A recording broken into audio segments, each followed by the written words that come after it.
बिस्मिल्लाहिर्रहमानिर्रहीम। अस्सलाम वालेकुम स्टूडेंट्स कैसे हैं आप सब लोग? ठीक है। तो स्टूडेंट्स, आज जो हमारा डिस्ट्रीब्यूटेड डेटाबेस का लेक्चर है, इसके अंदर हमने एसक्यूएल क्वेरीज को डिस्कस करना है। और एसक्यूएल क्वेरीज हम W3 स्कूल्स के भी देख सकते हैं। एसक्यूएल क्वेरी W3 स्कूल्स के ऊपर भी एसक्यूएल ट्यूटोरियल्स के अंदर हम उसको देख सकते हैं। बट जस्ट अब अभी हम जो है वो एसक्यूएल को स्टार्ट करते हैं। इसका कनेक्शन स्ट्रिंग देने के बाद, इसको स्टार्ट करने के बाद हम इसमें डेटाबेस ओपन करते हैं। फॉर एग्जांपल कि हमारे पास यहाँ पे डेटाबेस है DSCS के नाम से। इसके अंदर टेबल्स पड़े हुए हैं T1 T2 T3। जस्ट मैं इस टेबल को सिलेक्ट करता हूँ, इसके ऊपर राइट क्लिक करता हूँ और करता हूँ सिलेक्ट ओ 1000 रोज। यहाँ पे मैंने जस्ट सिलेक्ट ओ 1000 रोज की है। ठीक है, सिलेक्ट ओ 1000 रोज करने के बाद मैं इसको स्क्रॉल करता हूँ, इसको कंपाइल करता हूँ और देखता हूँ इसके अंदर रिजल्ट्स क्या क्या पड़े हुए हैं। तो मेरे पास रिजल्ट ये पड़े हुए हैं 1 2 3 4 एंड सो ऑन।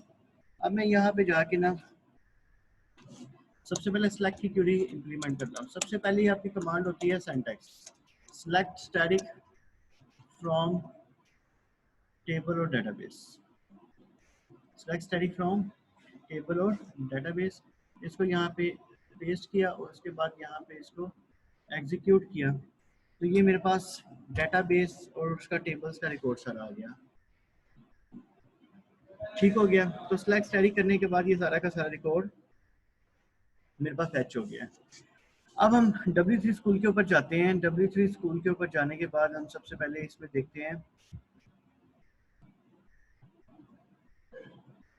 कि इसके अंदर कौन कौन सी चीज़ें हैं जिसके ऊपर हमने वर्कआउट करना है। ठीक हो गया। तो हम सबसे पहले इसके अंदर हम देखते हैं होम। होम इंट्रोडक्शन है। इंट्रोडक्शन के बारे में हम डिस्कस करते हैं कि एसक्यूएल होता क्या है। एसक्यूएल बेसिकली एक स्ट्रक्चर की लैंग्वेज है। इसकी मैं समरी आपको बता देता हूँ कि एसक्यूएल स्ट्रक्चर की लैंग्वेज है जो डेटाबेस के लिए यूज़ होती है। ठीक है, डाटा मैनिपुलेट करने के लिए, डाटा इंटीग्रेट करने के लिए DBMS में यूज़ होती है, RDBMS में यूज़ होती है, DDB में यूज़ होती है और डेटाबेस एडमिनिस्ट्रेशन में, DBA डेटाबेस एडमिनिस्ट्रेशन में यूज़ होती है। इसके अलावा इसका जो है क्यूरीज बिल्डिंग में बहुत अहम रोल प्ले होता है। जैसे फर्स्ट सिंटैक्स है सिलेक्ट करना, डाटा को सिलेक्ट करना, स्टैटिक करना। स्टैटिक मतलब ऑल डाटा फैच करना फ्रॉम कस्टमर। कस्टमर जो है वो कस्टमर्स का टेबल है कि मैं सिलेक्ट करूं ऑल डाटा फ्रॉम कहाँ से, कस्टमर टेबल में से। ठीक है, तो ये क्यूरी का डिफाइन किया हुआ है। उसके बाद में इंट्रोडक्शन में इसके जाता हूँ। इंट्रोडक्शन में सेम यही चीज़ें बताई हुई हैं। What is SQL? एसक्यूएल क्या चीज़ होती है? फर्स्ट ऑफ ऑल, एसक्यूएल जो है एक स्ट्रक्चर क्वेरी लैंग्वेज है। SQL let you assess and manipulate databases. ये डेटाबेसेस को मैनिपुलेट असेस करने की यूज करती है। SQL become a standard of the American national standard institute ANSI in 1986 and of the International Organization for Standard ISO is in 1987. What can SQL do? SQL क्या क्या कर सकती है? SQL execute query कर सकते हैं against a database, can retrieve data from a database, can insert record in a database. SQL can update record in a database. SQL can delete record from a database. SQL can create new databases. SQL can create new tables in a database. SQL can create store procedures in a database. SQL store procedures भी create कर सकती है। SQL can create store procedures in a database. SQL can create views in a database. SQL can permit permissions on tables, procedures and views. SQL जो है वो tables के अंदर permissions, उनके tables के procedures को allow करती है, integrate करती है। उसके बाद इसके syntax में आ जाए। SQL का syntax just यही है, select static from customer। select करता है डाटा को सिलेक्ट करने के लिए। स्टैटिक, स्टैटिक का मतलब है कि सारा का सारा डाटा फ्रॉम किस टेबल में से लाना है। ठीक है, और उसके बाद टेबल का नेम, टेबल के किस टेबल के नेम में से सारा का सारा डाटा आपने फैच करके लेके आना है। ठीक है, उसके बाद सिलेक्ट की क्यूरी। सिलेक्ट की क्यूरी सेम वही चीज़ है जो आप सिलेक्ट की क्यूरी देख रहे हैं। सिलेक्ट की क्यूरी क्या करती है? डाटा को एक्सेस करती है, फैच करके लेके आती है फ्रॉम टेबल्स, मल्टीपल टेबल्स के अंदर से। ठीक है, उसके बाद नेक्स्ट है, ये देखिए सिलेक्ट कर रही है कॉलम नेम। कॉलम नेम होते हैं एट्रीब्यूट। अभी डेटाबेस को ओपन करते हैं, डेटाबेस को कंपाइल करते हैं, तो मैं आपको बताता हूँ कॉलम नेम क्या होता है। बल्कि देख लें आप, कॉलम्स क्या होते हैं? एट्रीब्यूट होते हैं बेसिकली। फॉर एग्जांपल ये आपके पास डेटाबेस है और इसके हम डिज़ाइन प्रोसेस में जाएंगे। डिज़ाइन में जाएंगे तो ये आपकी क्या है जी, कॉलम्स या एट्रीब्यूट्स आपके। जब आप इसके डिज़ाइन प्रोसेस में जाओगे तो आईडी, यूज़र नेम और ये पासवर्ड इसके क्या है, कॉलम नेम है, ठीक है। तो ये इसके एट्रीब्यूट कहलाते हैं। Is it clear? ठीक हो गया। अब दोबारा से अपने एसक्यूएल के स्टेटमेंट पे आते हैं। सेलेक्ट डिस्टिंक्ट, डिस्टिंक्ट क्या होता है, यूनिक वैल्यू को सिलेक्ट करना। डिस्टिंक्ट से मुराद है कि यूनिक वैल्यू को जो है आपको सिलेक्ट करना है। सिलेक्ट डिस्टिंक्ट से मुराद है सिंगल वैल्यू सिलेक्ट करना। यहाँ पे जस्ट मैं सिलेक्ट डिस्टिंक्ट करता हूँ और सिलेक्ट करता हूँ यूनिक वैल्यू। फॉर एग्जांपल यहाँ पे सिलेक्ट डिस्टिंक्ट करने के बाद हम क्या क्या कर सकते हैं इसके अंदर। यहाँ पे मैंने क्या सिलेक्ट डिस्टिंक्ट, और इसको इम्प्लीमेंट कैसे करेंगे एसक्यूएल में। जस्ट यहाँ पे मैं गया, यहाँ पे जाके मैं कोई ऐसा टेबल सेलेक्ट करता हूँ जिसमें वैल्यूज डुप्लीकेट हो रही हो, ठीक है। मैंने यहाँ पे ये टेबल सेलेक्ट किया, ठीक है, जिसके अंदर वैल्यूज क्या हो रही हैं, डुप्लीकेट हो रही हैं। फॉर एग्जांपल मैं इसको सिलेक्ट करता हूँ, ठीक है, तो यहाँ पे वैल्यूज क्या है, डुप्लीकेशन हो रही है। कैसे, 1 2 7 एक बार आ गया, फिर 4 5 6 फिर 7 फिर 7। आईडी की बेस पे डुप्लीकेशन हो रही है। तो मैं आईडी की बेस के ऊपर यहाँ पे एक क्यूरी लगाता हूँ,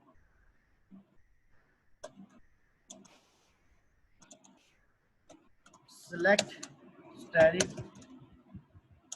फ्रॉम दिस, फिर सिलेक्ट करो डाटा इसमें से, ठीक है। तो मेरे पास सिलेक्ट सारा का सारा डाटा आ रहा है, लेकिन डुप्लीकेशन कहाँ पे आ रही है, आईडी में आ रही है, तो 7 में आ रही है। मैं यहाँ पे करूँगा सिलेक्ट डिस्टिंक्ट, DISTINCT। जब मैं सिलेक्ट डिस्टिंक्ट करूँगा तो देखना डुप्लीकेशन खत्म हो जाएगी। जो 7 3 बार आ रहा था वो इस बार 7 कितनी बार आया है, जस्ट 1 टाइम। तो डिस्टिंक्ट का कीवर्ड जब आप यूज करते हैं तो जो आपका डुप्लीकेट डाटा होता है वो सिंगल वैल्यू में कन्वर्ट हो जाता है, जो रिडंडेंसी होती है वो रिमूव हो जाती है, डुप्लीकेशन जो होती है वो रिमूव हो जाती है। Is it clear? तो सिलेक्ट करने के बाद उसको डिस्टिंक्ट करने के बाद जो उसके अंदर डुप्लीकेट डाटा होता है वो सिंगल वैल्यू में शो होता है, just single value data show होता है। अब इसके बाद हम दोबारा अपने कोड पे जाते हैं, कोड पे जाके हम वेयर की कंडीशन देखते हैं। वेयर एक ऐसी चीज़ है जो फिल्टर के तौर पे काम करती है, इसको हम फिल्टर कहते हैं। ये फिल्ट्रेशन का काम करती है। ये डाटाबेस के अंदर क्या काम कर रही होती है, फिल्टर का काम कर रही है। अब फिल्टर का काम कैसे होता है, किस तरीके से होता है, ये हम देखते हैं कि हम एक स्पेसिफिक नंबर के अकॉर्डिंग, एक स्पेसिफिक के अकॉर्डिंग डाटा को फेच करें। अब स्पेसिफिक आईडी के अकॉर्डिंग डाटा को फेच कैसे करेंगे, इसको हम एसक्यूएल क्यूरी में जाके देखते हैं। यहाँ पे हम एसक्यूएल क्यूरी में आए, मैं यहाँ पे सारा डाटा सेलेक्ट कर रहा हूँ। मैं कहता हूँ where ID is equal to 2, कि मुझे वो डाटा चाहिए जिसका आईडी 2 हो और डिस्टिंक्ट फॉर्म में आए। तो मेरे पास वो डाटा आ गया जिसका आईडी 2 है, ये देखें। तो वेयर के अंदर हम कंडीशन देते हैं और कंडीशन के अकॉर्डिंग हम डाटा को क्या करते हैं, फिल्टर करते हैं। मैंने सिलेक्ट स्टैटिक फ्रॉम कस्टमर किया, डीबी अंडरस्कोर डिजाइन किया, फिर आईडी इज इक्वल टू 2, तो उसका डाटा क्या आ गया, आईडी जो है वो कितना आ गया, 2 आ गया मेरे पास। ठीक हो गया। इसी तरह सेम इन द सिनेरियो अगले कोर्स के अंदर भी मैं इस तरीके से इसको इम्प्लीमेंटेशन करता रहूँगा। अब इसी तरह अगर मैं 3 करता हूँ तो मेरे पास अगर 3 का रिकॉर्ड होगा तो सॉर्ट हो जाएगा, अदरवाइज नहीं, ठीक है। 3 नहीं है तो नहीं सॉर्ट होगा। यहाँ पे मैं 4 कर देता हूँ, 4 करता हूँ तो इसको देखता हूँ मैं क्या ही आंसर देता है। तो मेरे पास 4 के अगेंस्ट जो डाटा था वो भी फिल्टर होके आ गया, सॉर्ट होके आ गया। ठीक हो गया। इस तरह से सिलेक्ट करने के बाद, स्टैटिक करने के बाद आप डाटा को फिल्टर कर सकते हो, डेटाबेस को इंटीग्रेट कर सकते हो। Is it clear? अब इसके बाद हमारे पास एंड और नोट की कंडीशन है। एंड और नोट की कंडीशन है। एंड की कंडीशन उस वक्त चलती है कि दोनों कंडीशनें ट्रू होंगी तो कंडीशन होगी ट्रू। और की कंडीशन होती है एक कंडीशन भी ट्रू है तो रिजल्ट ट्रू आ जाता है, दोनों कंडीशनें फॉल्स हो जाती है, रिजल्ट फॉल्स आता है। नोट की कंडीशन है जो मर्जी हो जाए, ये काम तो होना ही नहीं, ठीक है। कि नोट की कंडीशन जिस क्यूरी के साथ आपने वेयर के बाद नोट लगा दिया तो वो उसको स्किप कर देगा, बाकी सारा डाटा लेके आएगा। ठीक है, सबसे पहले हम एंड की कंडीशन देखते हैं। ठीक है, ये हम डाटा को पहले सिलेक्ट करते हैं और सिलेक्ट करने के बाद इसको देखते हैं क्या ये करता है। ठीक हो गया। अब मैं सबसे पहले एक पर्सन का नेम लेके आता हूँ जिसका नाम है खुबैब और उसका पासवर्ड क्या है 123, या जिसका आईडी 1 और पासवर्ड। सबसे पहले मैं यहाँ पे लिखता हूँ यूजर नेम। ठीक है, जिसका नाम user name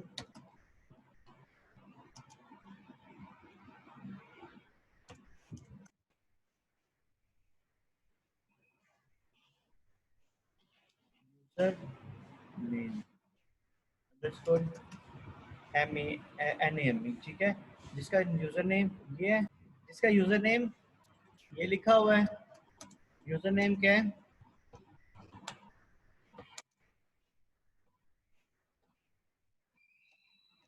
web and password. Password क्या है उसका 123। ठीक है, यूजर नेम को बैब है और उसका पासवर्ड क्या है? पासवर्ड उसका हमने दिया हुआ है 123। तो हम इसको सबसे पहले इंटीग्रेट करके देखते हैं कि इसका हमारे पास आंसर क्या आता है, इसका हमारे पास रिप्लाई क्या आता है। ठीक है, तो मैंने जस्ट इसको पकड़ा, एग्जीक्यूट किया तो मेरे पास वो चीज़ आ गई। अगर दोनों कंडीशन देखें, नाम तो बैब है तो बैब दिया हुआ, पासवर्ड 123 है 123 किया हुआ। ठीक है, अगर मैं एक कंडीशन भी इसमें से गलत कर दूं तो एंड की कंडीशन मेरी ट्रू नहीं होगी। ये देखिए, एक कंडीशन भी मैंने पासवर्ड 123 था लेकिन मैंने 12 किया तो मेरी कंडीशन ट्रू नहीं हुई, मेरे पास रिजल्ट नहीं आया। तो मुझे कंडीशन ट्रू करने के लिए दोनों का रिजल्ट लाना, दोनों की अकॉर्डिंग टू डिमांड फैचिंग जरूरी है। ठीक है, अब मैं इसके बाद एक और कोड को इम्प्लीमेंट करता हूँ और उसको देखता हूँ कैसे इसको इंटीग्रेट करना है। ठीक हो गया।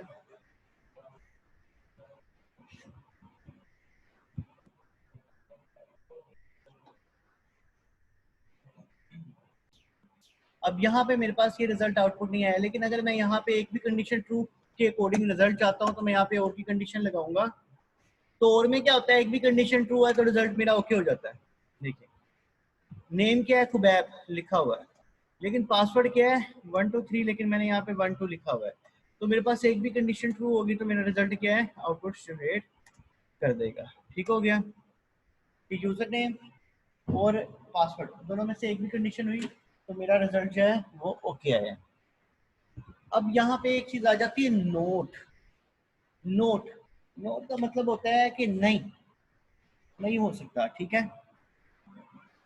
तो नोट में क्या चीजें होती हैं, किस तरीके से इसको इंटीग्रेट करते हैं, सबसे पहले मैं इसको देखता हूँ।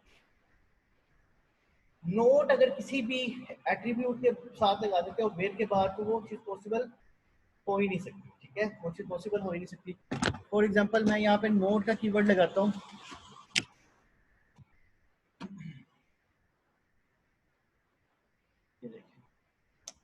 मेरे पास सारा डाटा है बट नोट जिसके साथ यूजर नेम खुबैब है वो ना आए, तो मेरे पास सारा डाटा आएगा।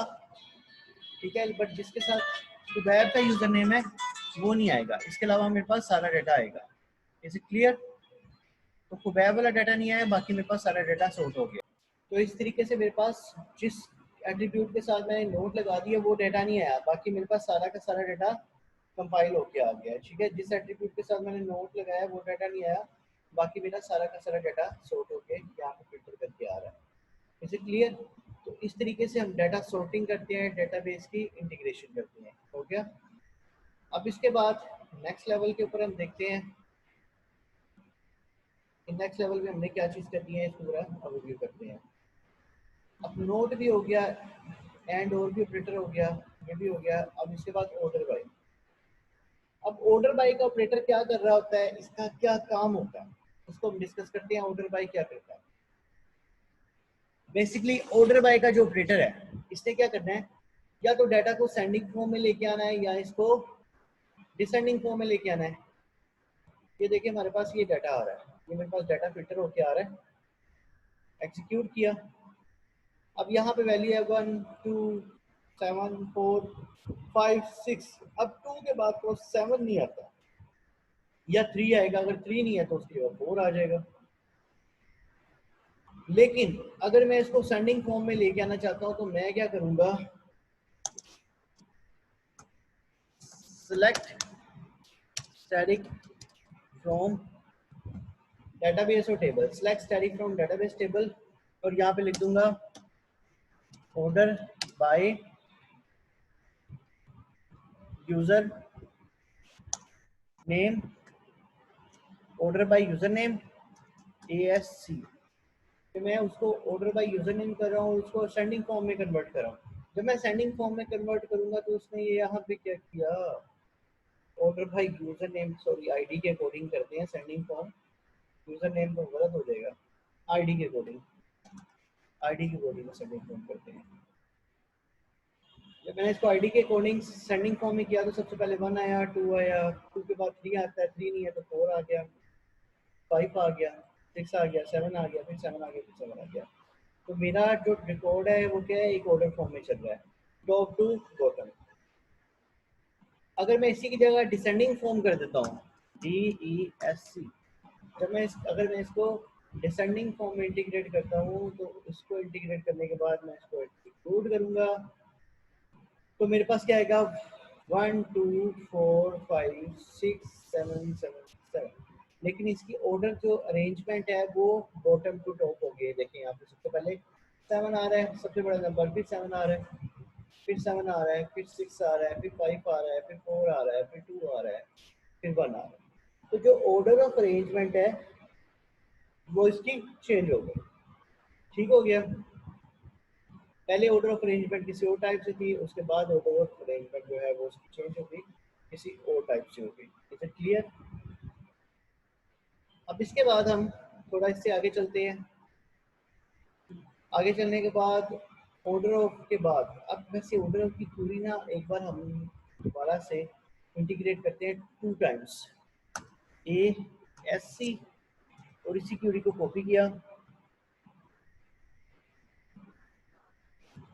क्यूरी को कॉपी करने के बाद यहाँ पेस्ट किया और इसको DESC करते हैं, इसको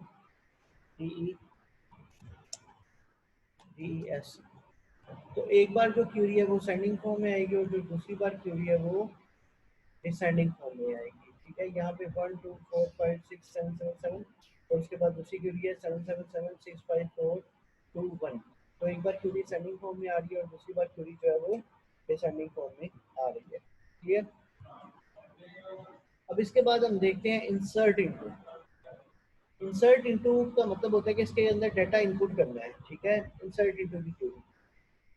तो इंसर्ट इनटू की क्यूरी हम लगाते हैं उसके अंदर डाटा इनपुट करने के लिए। तो इंसर्ट इनटू की क्यूरी में पहले डिफाइन करता हूँ आपको किस तरीके से करनी है। यहाँ पे हम लिखेंगे इंसर्ट इनटू। अब इंसर्ट इनटू किस में करना है, ये डेटाबेस और ये टेबल में करना है। इस डेटाबेस और इस टेबल में आपने इंसर्ट इनटू करना है। तो इसके एट्रीब्यूट पहले आपने डिफाइन करने हैं। एट्रीब्यूट में सबसे पहले आता है आपका यूजर, सबसे पहले यूजर नेम आता है और उसके बाद आता है पासवर्ड। ठीक है, यूजर नेम पासवर्ड। उसके बाद आती है वैल्यूज। वैल्यूज के बाद हम देते हैं कि इनमें वैल्यूज क्या क्या लिखवानी है, single quote, comma, space, single quote. Single quote में हम लिखते हैं यहाँ पे, ठीक है, और पासवर्ड इसका लिखते हैं। ठीक हो गया। अब इसको हम कंपाइल करते हैं।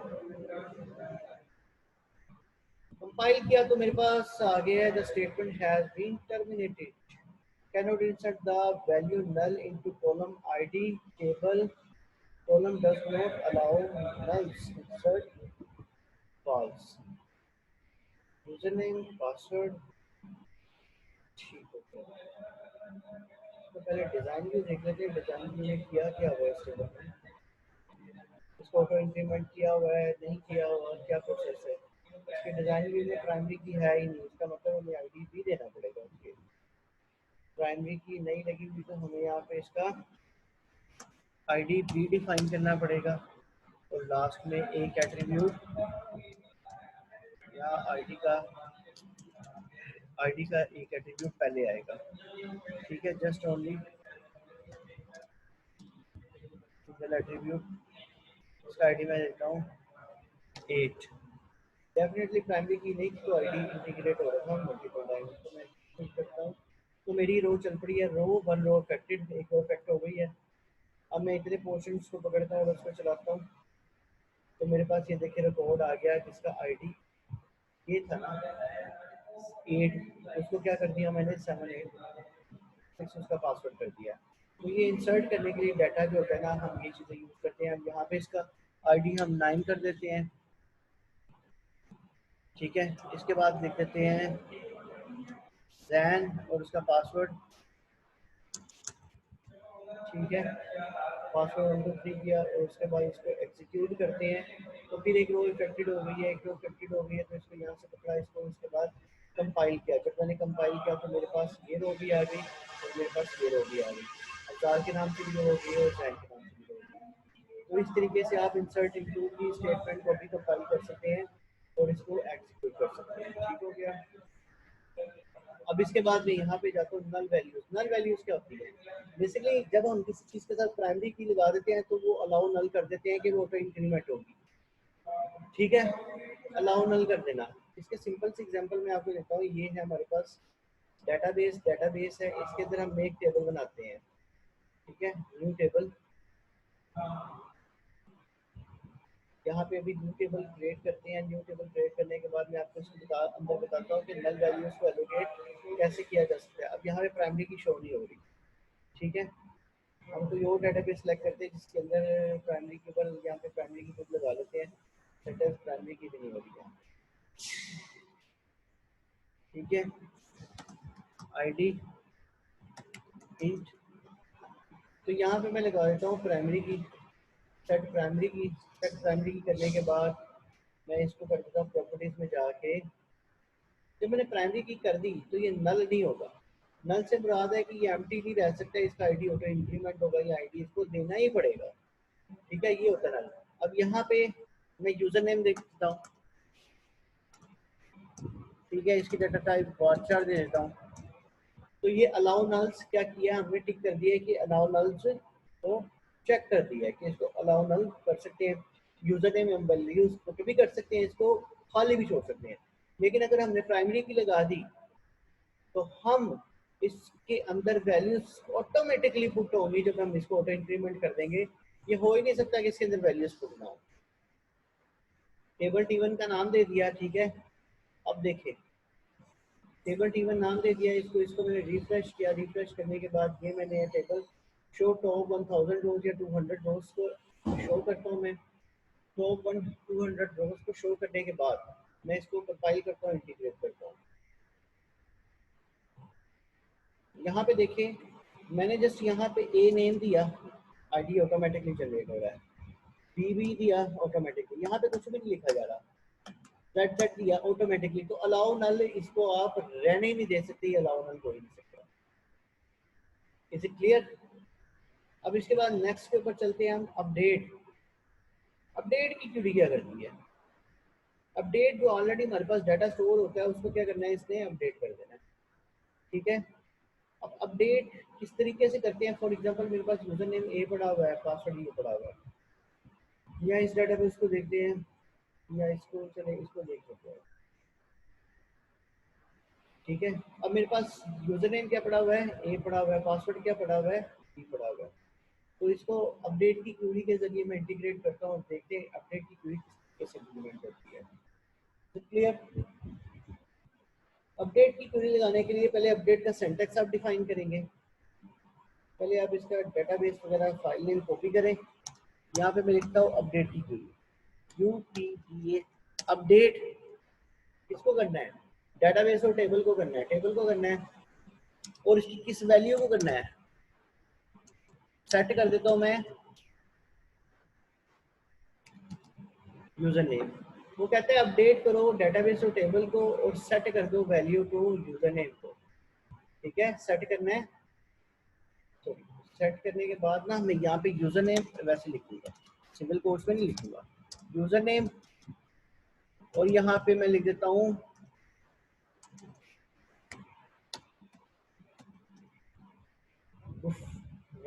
गुफराज या गुफरान, जो भी नाम लिखना है, ठीक है। अब मैंने यूज़र नेम दे दिया गुफराज। अब किसकी जगह मैं यूज़र नेम अपडेट करना चाहता हूँ, ID1 की जगह, ठीक है। तो मैं यहाँ पे लिखूंगा where ID is equal to 1। तो मैं गुफराज को अपडेट करना चाहता हूँ जिसका ID क्या है 1। तो इसको मैं कंपाइल करूंगा तो वन रो फैक्ट्री। इससे पहले मेरे पास क्या रिजल्ट आ रहा था और अब मेरे पास क्या रिजल्ट आ रहा है, इसको देखो। जहाँ पे मेरे पास ए आ रहा था वहां पे क्या हो गया, गुफराज। अब मैं बी को अपडेट करना चाहता हूँ, इसकी जगह मैं लिख देता हूँ जैन, और इसकी जगह मैं कर देता हूँ 2। तो मैं यहाँ पे इसको भी अपडेट कर दूंगा, ठीक है। इसको पकड़ा, कंपाइल किया, तो यहाँ पे क्या गया जैन, और उसका ID कितना है, उसका ID है 2। सेम इन द सिनेरियो मैं यहाँ पे अपडेट करता हूँ AH अहमद, और जिसका ID हो 3। ठीक हो गया। मैं इसको क्लिक करता हूँ और उसके बाद इसको एग्जीक्यूट करता हूँ, तो मेरे पास तीसरे नंबर पे अहमद आ गया, इसका ID क्या है 3 है। अब एक और बनता है यूज़र नेम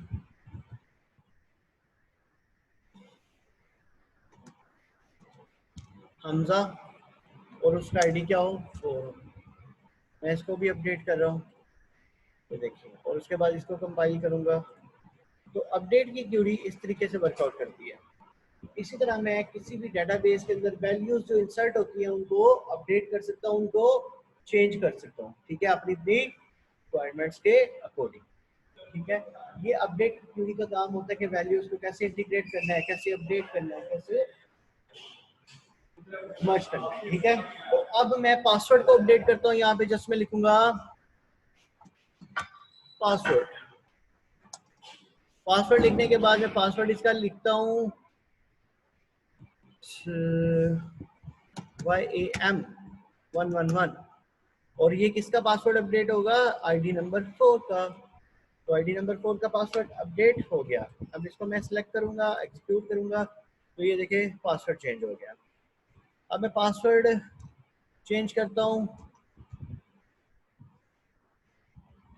ठीक है, और ID नंबर 3 का, तो ID नंबर 3 का पासवर्ड भी चेंज हो गया। अब इसको मैं यहाँ से सिलेक्ट करूंगा, सिलेक्ट करके एग्जीक्यूट करूंगा, तो मेरे पास ID नंबर 3 का भी पासवर्ड आ गया। Is it clear. अब same in the scenario, same in the scenario मैं एक और पासवर्ड चेंज करता हूँ, और वो है पासवर्ड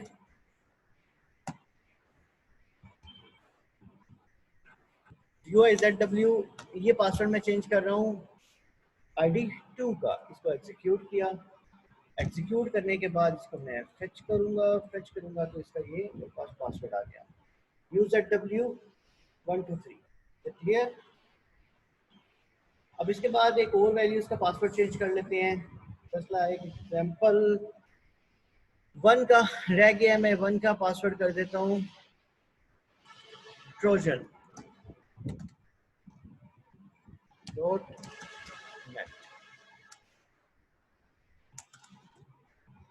ठीक है।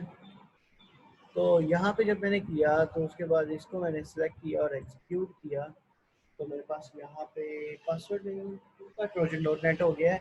मैंने 1 का करना था, तो 1 का करते हैं, तो इसको चेक करते हैं trojan.net इसका भी हो जाएगा। अब इसको मैं एग्जीक्यूट करता हूँ, ठीक है, तो मेरे पास trojan.net पासवर्ड इसका चेंज हो गया। इसका पासवर्ड रिवर्ट कर देते हैं जो इसका 2 का पासवर्ड है था। Is it clear. तो इस तरीके से आप पासवर्ड को अपडेट कर सकते हैं, नेम को अपडेट कर सकते हैं, और उसके रिकॉर्ड्स को अपडेट कर सकते हैं, ठीक है। बट जिस चीज़ के ऊपर आप प्राइमरी की लगा देते हैं उसको आप अपडेट नहीं कर सकते, वो ऐसी चीज़ रहेगी। जैसे कि आपका शनाख्ती कार्ड नंबर जो आपको मिल गया वो था कि अहमद आपको शनाख्ती कार्ड नंबर को ही देगा, क्योंकि सिस्टम ने जब एक CNIC के अकॉर्डिंग एक शनाख्ती कार्ड नंबर जनरेट कर दिया, वो उसको चेंज नहीं करता, वो शनाख्ती कार्ड नंबर वैसे का वैसा ही रहता है। तो इसमें भी आपने जो इसका आईडी दे दिया, जो इसका रिकॉर्ड्स के अंदर नेम दे दिया, वो एज इट इज ऐसे ही रहेगा। ठीक हो गया। अब इसके अलावा एक और क्यूरी को इम्प्लीमेंटेशन करते हैं। हम इम्प्लीमेंटेशन करके देखते हैं कि इसको कैसे हम कंपाइल कर सकते हैं, एक्सक्यूट कर सकते हैं। तो डिलीट, अभी मेरे पास रिकॉर्ड पड़ा हुआ है, डिलीट फ्रॉम दिस। अगर मैं इस क्यूरी को चला दूं तो ये सारे डाटा डिलीट हो जाएगा। ठीक है, लेकिन डिलीट फ्रॉम के बाद मैं वेयर आईडी दूं और सिंगल कोट्स के अंदर 4 वैल्यू दे दूं, तो मैं इसको कंपाइल करूंगा तो मेरे पास 4 वैल्यूज आ रही हैं। ठीक है, delete from where ID interact sentence near BSCS,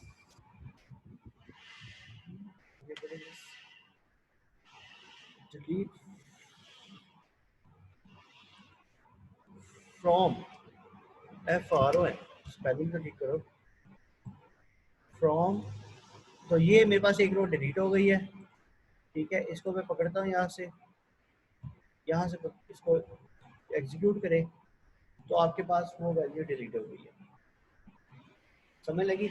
इसके बाद आप इसके अलावा भी किसी आईडी को डिलीट करना चाहते हैं तो आप 3 प्रेस करें, 3 के बाद इसको कंपाइल करें तो ये वैल्यू डिलीट हो जाएगी। 1 रो इफेक्ट हो गई है, तो ये 2 वैल्यूज रह गई। अगर आप वेयर की कंडीशन से पहले पहले वाला कोड सारा करते हैं तो ये सारा टेबल ही डिलीट कर देगा। जस्ट एक सिंगल रो को या सिंगल कॉलम को डिलीट नहीं करेगा, ये पूरे के पूरे टेबल को ही रिमूव कर देगा, डिलीट कर देगा। ठीक है, करके देख लेते हैं। अगर नहीं भी करेंगे तो आप खुद से ही प्रैक्टिस करें। ठीक है, अब ये सिलेक्ट टॉप है। सिलेक्ट टॉप का क्या काम होता है? सिलेक्ट टॉप आप अभी की पूरी कर भी रहे हैं। ठीक है, सिलेक्ट टॉप मतलब टॉप वैल्यूज को फेच करना। वो कहता है सिलेक्ट टॉप 1000, मैं यहाँ पे 1 कर देता हूँ कि सिलेक्ट करो टॉप 1 वैल्यू, तो जस्ट यहाँ पे 1 वैल्यू आएगी। मैं यहाँ पे कर देता हूँ सिलेक्ट टॉप 2 वैल्यूज, तो यहाँ पे जस्ट 2 वैल्यूज आएंगी, वो आएंगी। अगर मैं सिलेक्ट टॉप 0 करता हूँ तो मेरे पास कितनी वैल्यूज आएंगी जी? कोई वैल्यू नहीं आएगी, तो मैंने सिलेक्ट 0 कर दिया। तो मैं यहाँ पे अगर 100 वैल्यूज करता हूँ तो मेरे पास अभी कितनी वैल्यूज हैं?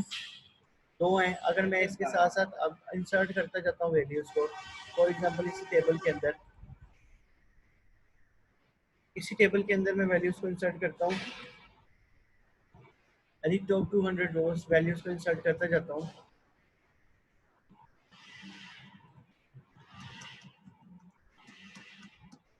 ठीक है,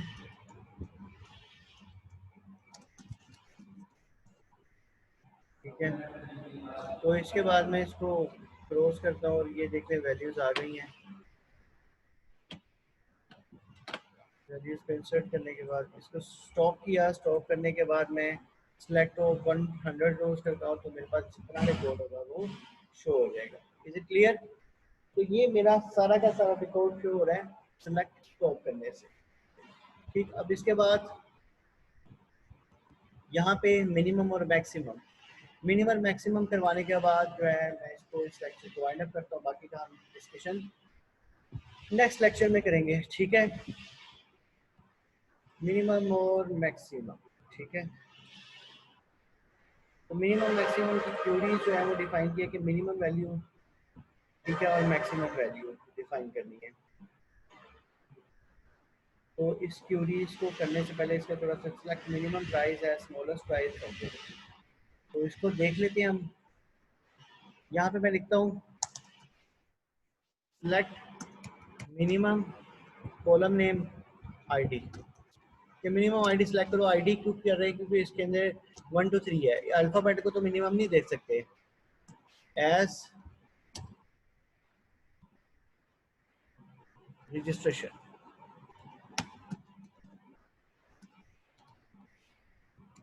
as registration, select minimum ID as registration number from this।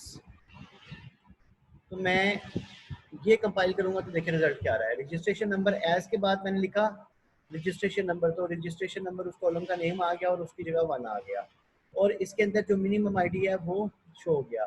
अगर मैं इसकी जगह कर दूं मैक्सिमम, कि इसी की जगह मैक्सिमम आईडी शो हो जाए, तो इसके अंदर जो सबसे बड़ा आईडी होगा वो शो हो जाएगा। अगर इन दोनों क्यूरीज को मैं साथ साथ चलाना चाहता हूँ तो मुझे क्या करना पड़ेगा, इधर एक और, ठीक है, सिलेक्ट मिनिमम की जगह मैक्सिमम की जगह मिनिमम। तो इन दोनों क्यूरीज को आप एक साथ चला रहे हैं तो एग्जीक्यूट कर रहे हैं, तो मिनिमम वैल्यू 1 आ रही है और मैक्सिमम वैल्यू 10 आ रही है। तो बेटा जी ये था आपकी एसक्यूएल की क्यूरी, एसक्यूएल का स्टेटमेंट, ठीक है, लेक्चर। इंशाल्लाह ताला नेक्स्ट लेक्चर में मुलाकात करते हैं। तो इस लेक्चर को अच्छे तरीके से पढ़ें, अंडरस्टैंड करें, ठीक है। आपको डेटाबेस की मैं असाइनमेंट भी दे रहा हूँ, ठीक है। इसी के अंदर आपकी असाइनमेंट है, लेक्चर आपने सुनना है और इसी के अंदर आपकी असाइनमेंट है, असाइनमेंट। अब ये असाइनमेंट क्या है ये मैं आपको बताता हूँ, ठीक हो गया। इसको पहले कमेंटेड फॉर्म में कर लेते हैं कि एरर ना आए। Assignment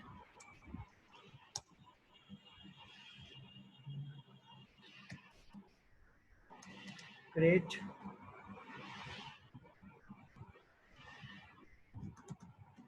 database and then table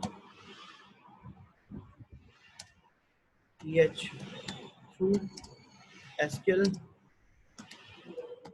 queries, ठीक है। क्रिएट डेटाबेस करना है और टेबल करना है और उसके ऊपर एसक्यूएल क्यूरीज के जरिए वो इंटीग्रेट करना है, और उसके बाद क्रिएट करना है वैल्यूज को, डिलीट करना है वैल्यूज को, अपडेट करना है वैल्यूज को, और इंसर्ट करना है वैल्यूज को। सबसे पहले आपने डेटाबेस बनानी है और उसके अंदर टेबल बनानी है थ्रू क्यूरीज। डेटाबेस और टेबल आपने बनाना है थ्रू क्यूरीज, और उसके बाद एसक्यूएल क्यूरीज के बाद बनाने के बाद आपने सबसे पहले क्रिएट करना है वैल्यू, डिलीट करना है वैल्यूज को, अपडेट करना है वैल्यूज को, और उसके बाद इंसर्ट करना है वैल्यूज को। तो ये था बेटा जी आपका आज का लेक्चर, ठीक है। इंशाल्लाह ताला नेक्स्ट लेक्चर में मुलाकात होती है। टेक केयर, अल्लाह हाफिज़, अपना ख्याल रखिएगा।